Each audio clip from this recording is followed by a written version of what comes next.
Hi everyone! In this video, we are going to see the summary of the novel Small Remedies written by Shashi Deshpande. Shashi Deshpande is an Indian writer. She was born in 1938. She is an Indian novelist. She was born on August 19th, 1938 in Dharwad, Karnataka. She is the second daughter of the Kannada dramatist and writer Adya Rangacharya and Sharada Adya. She was educated in Bombay and Bangalore and holds degrees in economics and law. She studied journalism at Vidya Bhavan and worked as a journalist for Onlooker magazine.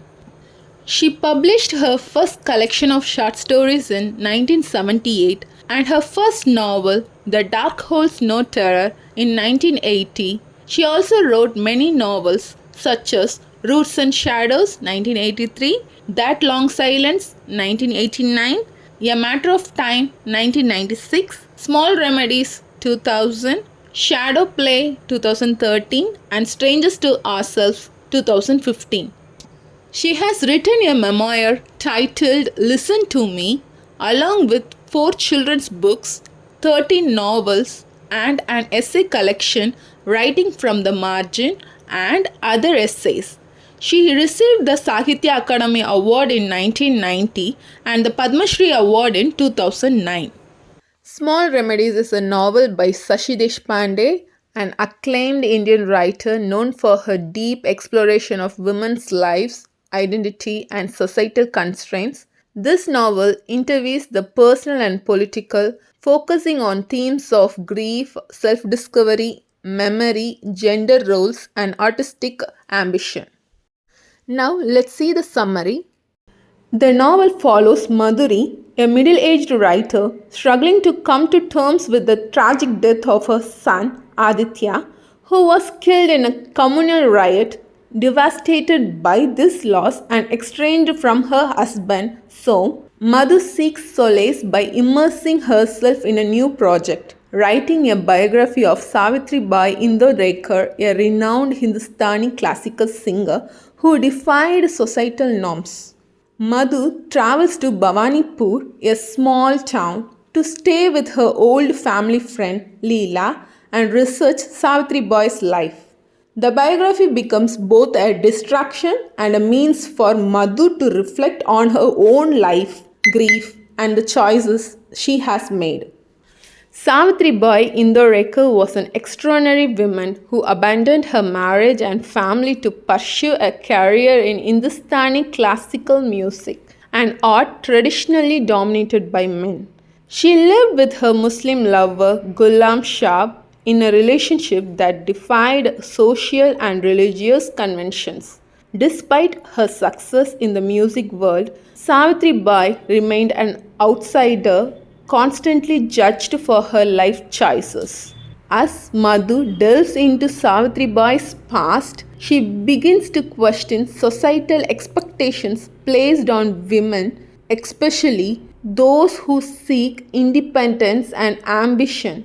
She realizes that both she and Savitri Bai have faced similar struggles, fighting against rigid norms, though in different ways.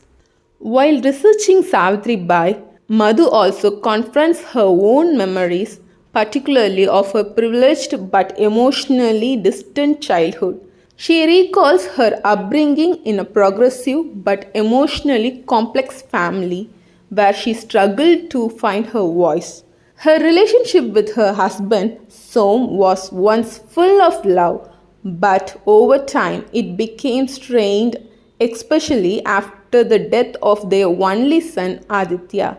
She feels immense guilt and wonders whether her past decisions led her son's tragic fate. She also recalls her close friendship with Leela, who was an important figure in her childhood but also someone who faced her own battles with societal expectations.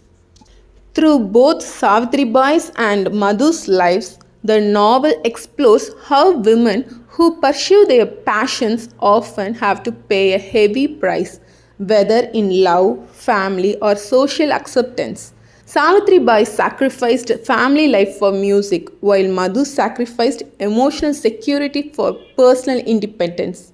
Madhu realizes that small remedies like writing, remembering, and understanding are the only ways to heal. She understands that loss and grief cannot be undone, but one can find ways to move forward. By the end of the novel, Madhu does not find a complete resolution to her grief, but she gains a new perspective on life. Writing about Savitri Bai helps her heal, and she begins to reconnect with the present instead of being trapped in her past. She acknowledges that both she and Savitri Bai have struggled against expectations, faced pain, and made difficult choices, but they have also created their own identities despite society's judgment. Now let us see themes in Small Remedies. Grief and healing.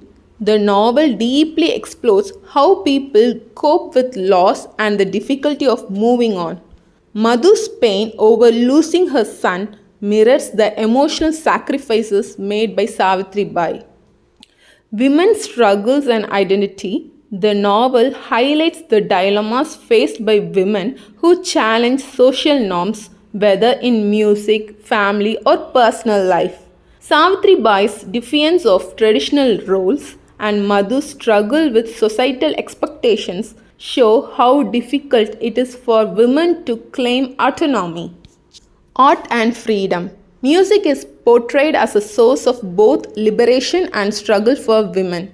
Savitri Bai's life shows that artistic ambition often comes at a cost, especially for women in conservative societies. Memory and self discovery. The novel uses flashbacks and introspection to show how memories shape a person's identity. Madhu's journey into Savitribai's life also helps her confront her own past and emotions. Small Remedies is a deeply introspective novel that examines grief, gender roles, and artistic ambition through the intertwined lives of two women, Madhu and Savitri Bai. It portrays how women navigate loss, independence, and societal expectations, ultimately finding small ways to heal and move forward. So far in this video, we have seen the summary of the novel Small Remedies written by Shashi Deshpande. I hope you have understood the summary well. Thank you for listening. For more videos on English language and literature, subscribe and watch our YouTube channel English Langlit Waves.